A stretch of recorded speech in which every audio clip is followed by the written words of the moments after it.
Flexible spending accounts, with illustrated help from Ben. Say hi, Ben. Have you considered using a flexible spending account but chose not to participate because you didn't fully understand it? Or maybe you have participated but wondered if you were taking full advantage of all it had to offer. A flexible spending account, or FSA, is an easy way for you to reduce your taxable income by simply putting money aside in the plan which you would otherwise spend anyway on eligible expenses. Your FSA election is withdrawn from each of your paychecks on a pre-tax basis. That's pre-tax, meaning your taxable income is reduced.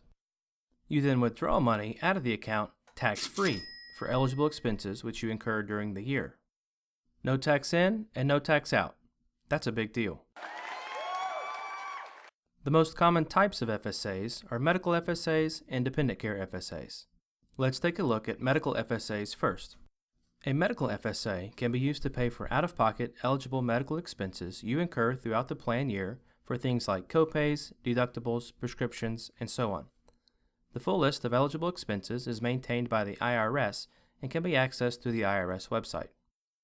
Dependent care FSAs can be used to pay for dependent care expenses you incur throughout the plan year for things like daycare, so long as the care is provided by a licensed provider and not a family member. This is most commonly daycare for a younger child, but could also be care for a physically or mentally challenged parent or adult child, so long as they are claimed as a dependent with the IRS.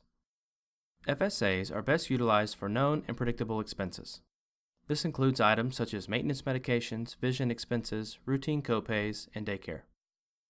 FSAs are not good tools to plan for unexpected expenses. This could include expenses for injuries, emergency surgeries, or diagnostic testing. The reason it's important to plan properly is that you must spend all of the money in the account during the plan year. Any money you do not spend is forfeited. This is often referred to as the use it or lose it provision of FSAs. So long as you plan properly, this provision should not be of great impact to you. Now let's take a look at the funding and reimbursement process of each FSA type, as they do work quite differently. In a medical FSA, your annual election is available to you in full on day one of your plan year. The account is pre-funded with your annual election, and then each of your paychecks has an equal deduction taken to reimburse the account. This means you could potentially withdraw the full amount of your annual election on day one of your plan year and then pay it back into the plan throughout the year. In a dependent care FSA, your account is not pre-funded. Rather, it is funded by the actual deductions taken from each of your paychecks, so you only can take out as much as you've put in. In review, FSAs are great vehicles to use pre-tax dollars to pay for known and predictable expenses you will incur throughout the year. Contact your Human Resources Department for the specifics of the plans offered to you by your employer. There you go, now you know. See ya!